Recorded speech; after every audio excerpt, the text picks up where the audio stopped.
En presencia estar de Cristo, ver su rostro que será, cuando al fin en pleno gozo mi alma le contemplará. Cara a cara espero verle. Su verso es el verso 8.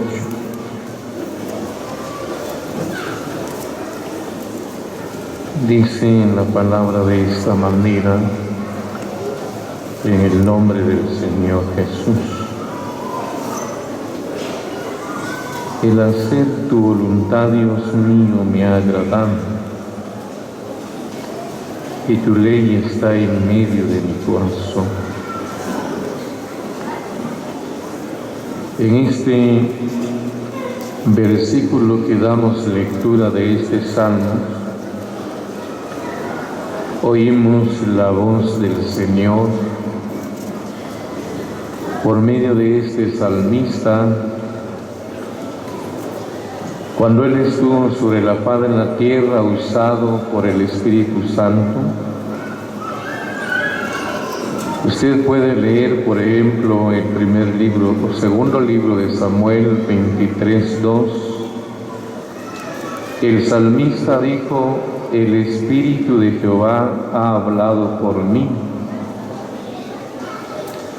De manera que era el Espíritu de Cristo en este profeta, salmista y rey David, cuando él decía: el hacer tu voluntad, Dios mío, me ha agradado.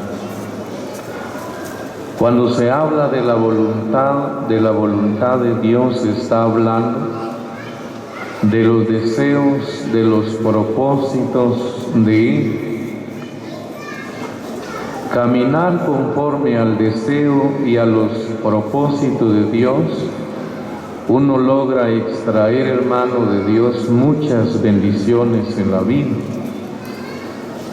Cristo, aunque la palabra nos dice que, según la palabra nos enseña que Él, siendo Dios, no usurpó el ser igual a Dios, según Filipenses en el 2:5, pero nos enseña a través de las Escrituras de que Él estuvo en el secreto de Dios, oyó lo que el Padre quería. El Padre tenía buenos deseos, propósitos. Pero ¿quién iba realmente a cumplir, a hacer lo que el Padre quería? Si usted lee, por ejemplo, desde el verso 6, se oye la disposición del Hijo para decir: yo voy, envíame a mí para que haga realmente lo que tú quieres, oh Padre. Pero me quedaba observando el verso y el texto nos dice que para que Él hiciera lo que el Padre quería, no solamente hacer que el mundo creyera en Él, fuera salvo por Él, la gran obra, fíjense hermano, la gran obra de la redención, que no fue fácil, sencilla, suave, era un trabajo, una obra dura, según el Salmo 73, por ejemplo, el verso 16, el texto dice que cuando Cristo pensó en ello fue duro trabajo. Pero al estar aquí, por ejemplo, el texto dice: el hacer tu voluntad, Dios mío, me ha agradado.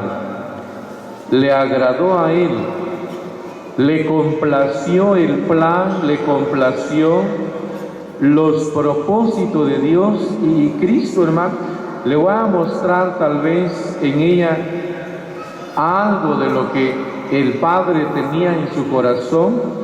Y luego nos vamos a ir nosotros, las conferencias concluyen en este lugar, pero que cada uno, ¿verdad?, al partir podamos llevarnos una palabra.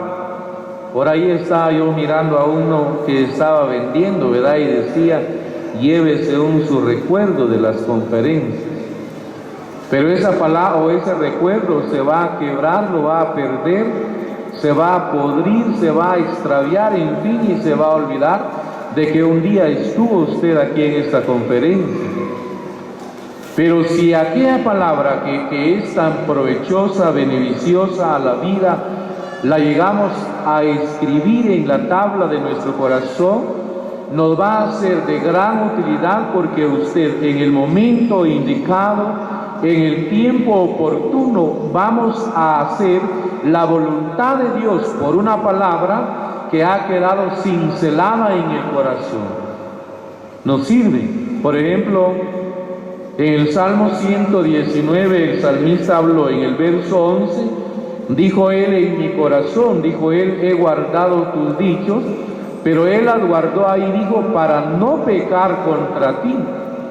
Quiere decir de que si usted y yo llevamos aquella palabra, esa palabra nos guardará. ¿Por qué? Porque la tendremos presente como un recuerdo de una instrucción que el Señor nos dio en tal conferencia. Señor, ¿verdad?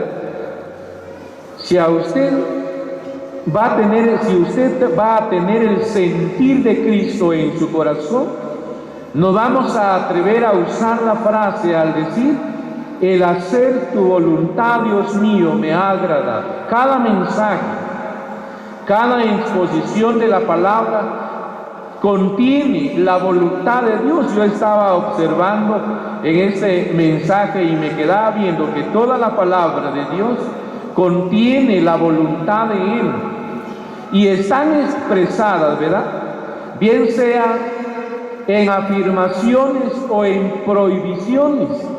Si es porque Él le afirma algo, le autoriza algo o le prohíbe algo, pero cada mensaje lleva una afirmación o una prohibición.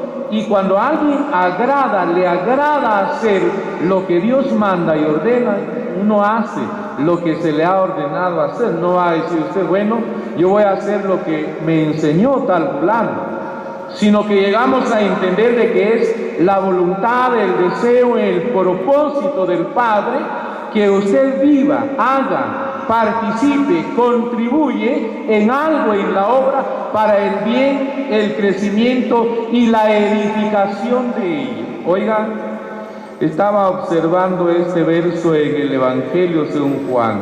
Oigamos en el capítulo 6. Démosle lectura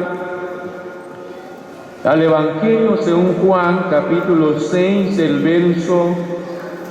verso, miremos el verso 38, 39 y 40.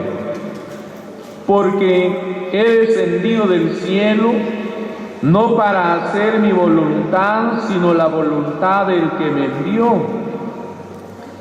Y esta es la voluntad, este es el deseo del Padre, el que me envió, que de todo lo que me diere no pierda yo nada, sino que lo resucite en el día postrero.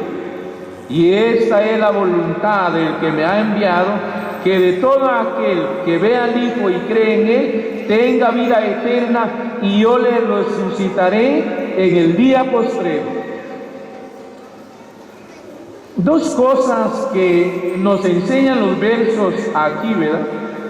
Si leemos, por ejemplo, el verso 40, pensando en ello, primero, una de las voluntades del deseo, de los propósitos, del anhelo del Padre era que todo aquel que vea al Hijo y cree en Él tenga vida eterna. Oiga, hermano, uno se queda oyendo, ¿verdad, hermano?, las exposiciones. Uno admira, ¿verdad?, los años de los hermanos. Uno hace cuenta cuándo se convirtieron, dónde se convirtieron. Bueno, y cuando ellos mencionan y alguien menciona el día de su conversión, la mente de uno realmente va a ese lugar donde el Señor obró en la vida. ¿Se acuerda usted? ¿Se acuerda usted dónde se convirtió al Señor? Porque hay algunos hermanos de que llegan a olvidar tal vez la fecha y el lugar. Un día alguien se me acercó y decía: tengo un serio problema. ¿Cuál es su problema? Tengo una voz, decía él, tengo una voz que me dice, no eres salvo, no sos salvo, no sos salvo.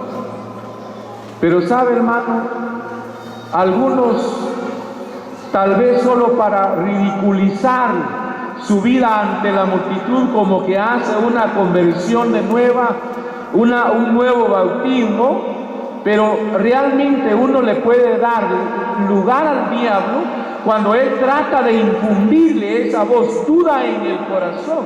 Por eso uno debe estar seguro el día, el momento cuando se convirtió al Señor, y el Señor no quita la salvación. Yo le decía a este hermano de que jamás Satanás le va a decir a alguien que no está convertido, que no es salvo, no le conviene. Porque sabe que se va a entrar en preocupación, en pena, y se va a convertir al Señor. Pero a un verdadero hijo, muchas veces trata de que él quede a ver, bueno, ¿y qué pasó? ¿Cuántos años ya de partir el pan? Pero le entró duda en el corazón. La palabra dice que de todo aquel que ve al Hijo y cree en Él, tenga vida eterna. Desde el día en que creímos, ¿verdad? Por ejemplo, Juan escribió en su carta, en el 1 del capítulo 5, verso de la primera carta, el verso 11 y 12, él dijo que este es el testimonio que Dios nos ha dado vida eterna, y esta vida está en su Hijo. El que tiene al Hijo tiene la vida. Quiere decir que recibió al Hijo, tiene la vida eterna en sí, tiene al Hijo de Dios en sí. Bueno, era el deseo del Padre, fíjense, hermano. Era la voluntad, la intención de Él. ¿Qué intenciones, fíjense, hermano?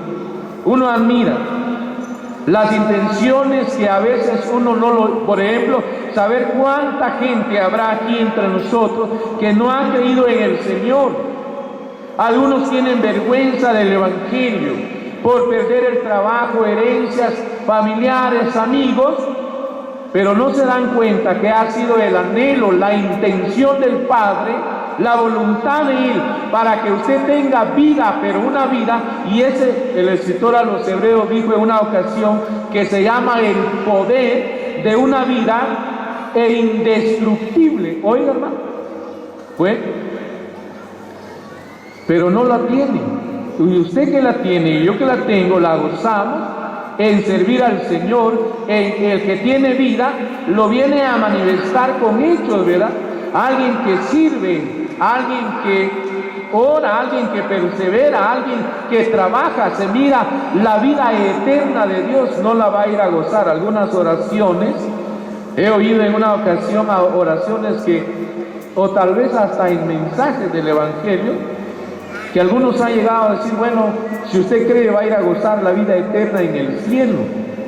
Pero el que ha creído realmente tiene vida, porque estaba muerto en sus delitos y pecados, pero el que goza la vida, la goza desde aquí. Se mira la vida de Dios en él, la vida de Jesús en él, trabaja, obra, y todo lo que se viene a ver en la obra del Señor.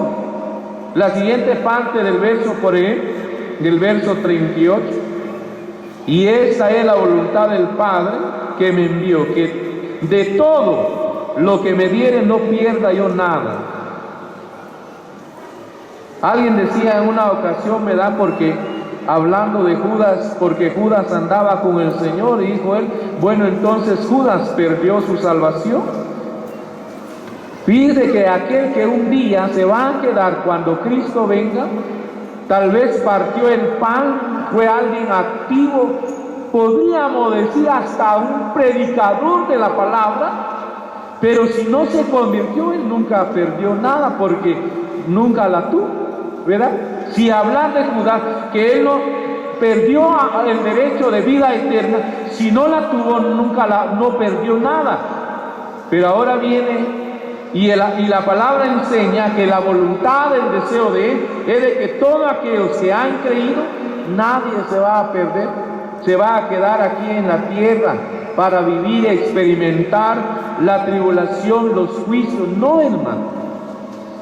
Él un día vendrá y resucitarán todos los que estén muertos para recibir al Señor en el aire. Pero esa era la voluntad de Él. Ya le decía que son palabras en afirmaciones o en prohibiciones, pero que este libro contiene la voluntad, el deseo, los propósitos de Dios, que siempre son buenas para la vida de cada uno. Pero ahora, eso era lo que al Señor Él dijo: el hacer tu voluntad, Dios mío, me ha agradado.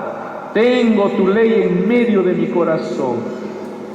Ya le decía al principio, nos vamos a ir. Bueno, se terminaron las conferencias. ¿Cuál será aquella palabra que habrá quedado ya cincelado en el corazón? Porque cada mensaje, ya le decía, que conlleva la voluntad de Dios, le está afirmando algo o le está prohibiendo algo, pero lleva la voluntad de Él. Y ahora usted y yo decimos: bueno, Señor, realmente es tu voluntad hacer tal cosa, la voy a hacer, me agrada, Señor.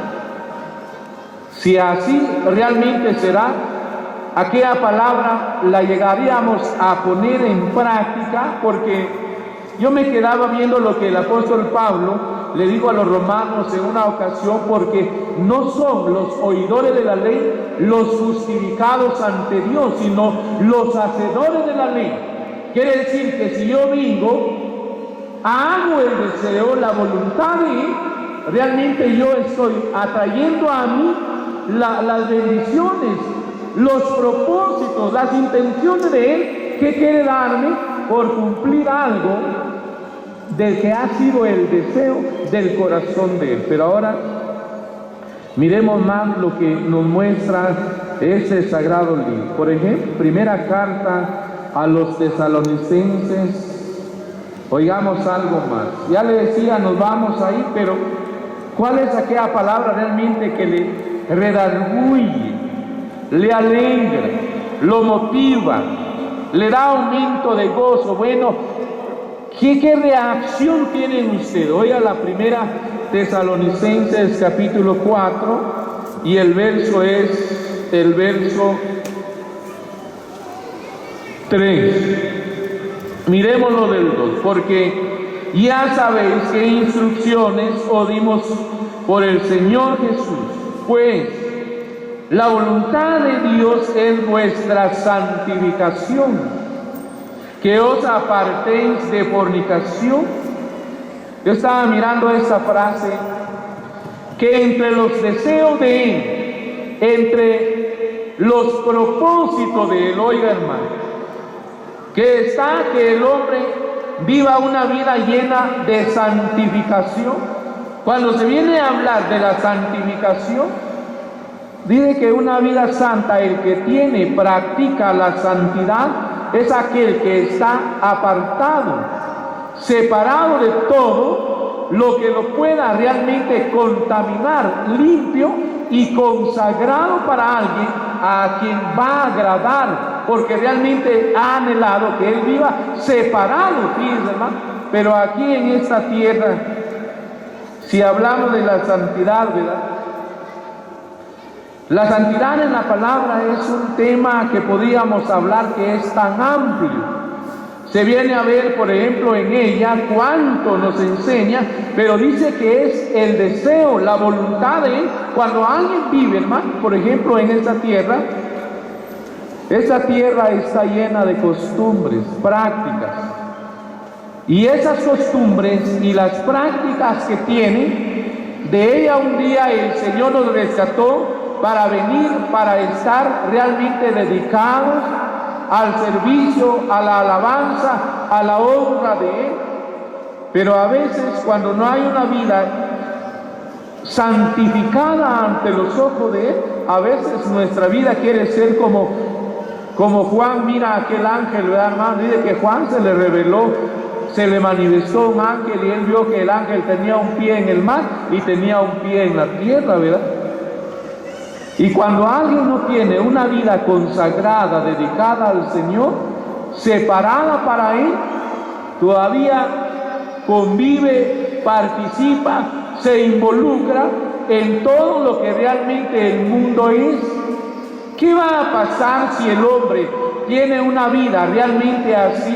Por ejemplo, cuando se le envía el mensaje a la carta a la Odisea, El mensaje a esa iglesia fue: por cuanto no eres ni frío ni caliente, eres tibio, te voy a vomitar de mi boca. Al Señor no le gusta que el hombre sea o la mujer sea mediocre, ¿verdad? Que está entre y sí y no, entre una vida de tibieza, fíjense, hermano. O es creyente realmente santificado, consagrado para Él, o es un mundano.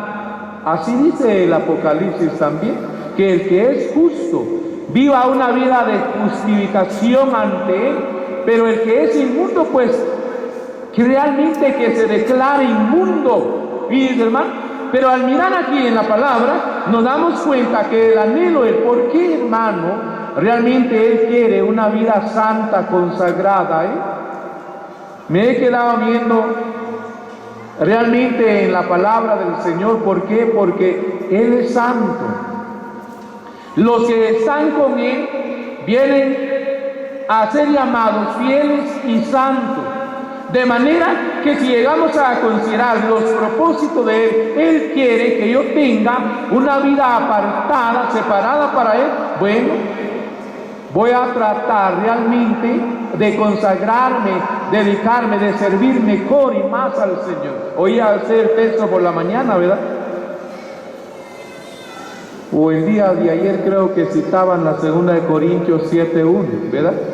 Dice que si nosotros tenemos tales promesas, nos debemos ir perfeccionando la santidad en el temor de Dios. Y la santidad se va a venir a ver, ¿verdad? De que realmente si la santidad la llegamos a manifestar al Señor, se va a manifestar en la pareja, en nuestro matrimonio, y esa santidad abarca y alcanza, fíjense, hermano, la casa o la familia que también tenemos. De manera que eso se va no solo exteriorizando en uno, sino que va abarcando más y más a aquel que vive una vida santa ante los ojos de Dios. Un día quedaba observando la vida de este Obed-edom. David no pudo llevarse el arca a Jerusalén, fíjense, hermano.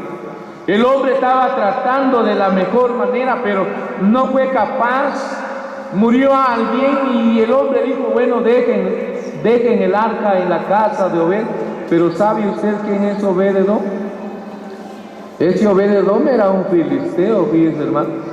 Pero el arca de Dios fue a tener a la casa de un filisteo. Pero examina usted la vida de Obed-edom.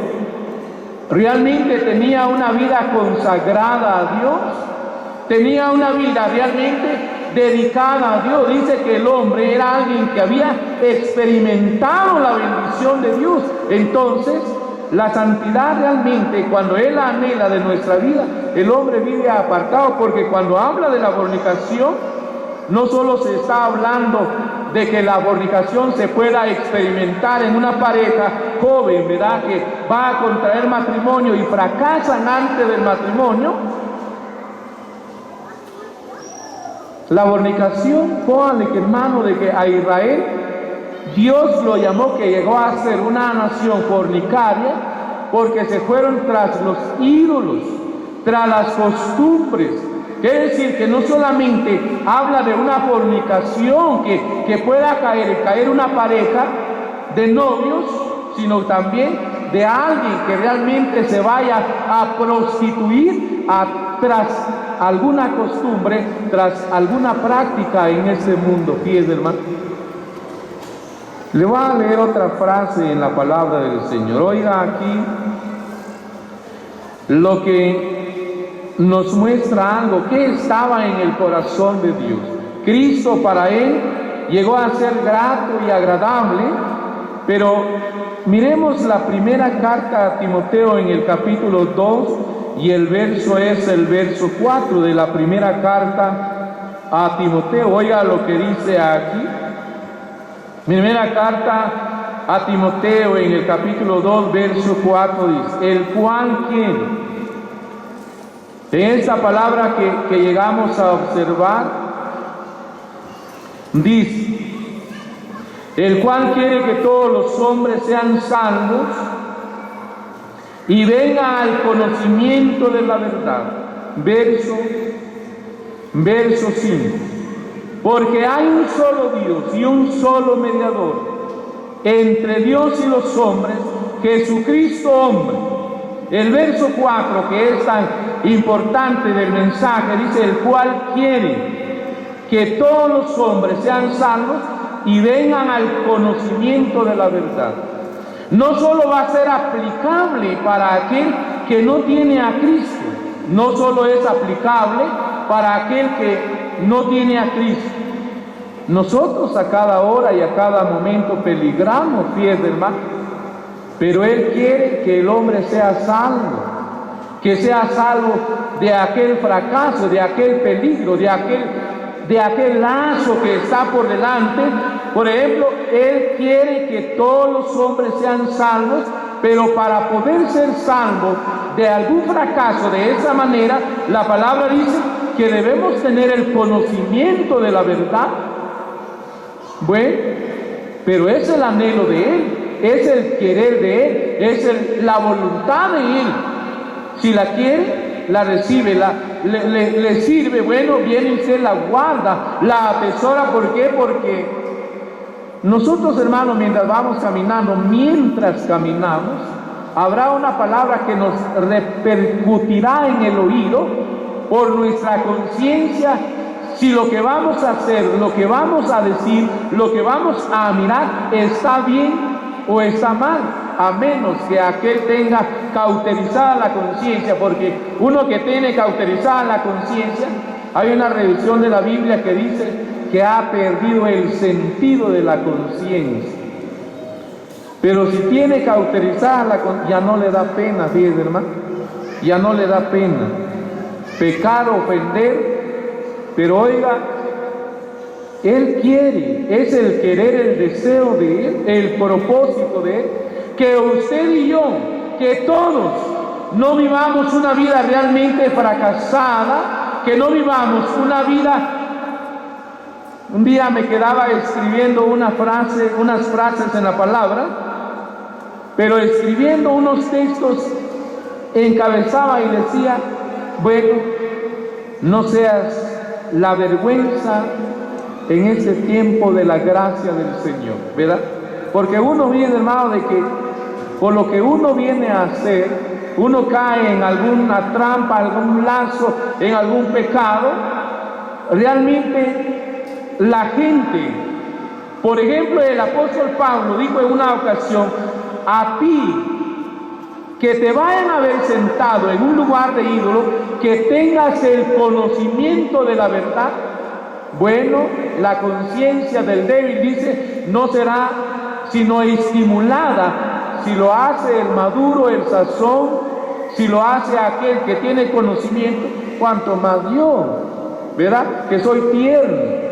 Bueno, yo no tengo mayor responsabilidad, pero oiga, hermano, pero para que usted y yo, el querer, el anhelo de Él es que usted y yo nos demos cuenta que seamos salvos, no solamente, como le decía, de que ya somos salvos, pero salvos de un fracaso en la vida. Hoy le voy a leer un último texto, Romanos capítulo 2. Si lo va a llegar usted a entender, bueno, Señor, va a decir usted, como el Señor dijo: hacer tu voluntad me agrada a mí, yo voy a vivir una vida de santidad, consagrada, dedicada. Por ejemplo, la soltera dirá: bueno, es santa en cuerpo y en espíritu. Nuestra vida, en los que estamos casados, bueno, a ver nuestro matrimonio, nuestros hijos, para ver que aquella casa realmente refleje la santidad de Dios, nos vamos a dar cuenta que salvaremos no solo nuestra vida, nuestra familia, vecinos, amigos, alcanzarán ver el resultado de una santidad en la vida. Pero oiga lo que dice Romanos capítulo 12, oiga esta escritura en la carta a los Romanos capítulo 12, el verso 1 y 2. Así que, hermanos, os ruego por las misericordias de Dios, que presentéis vuestros cuerpos en sacrificio vivo, santo, agradable a Dios, que es vuestro culto racional.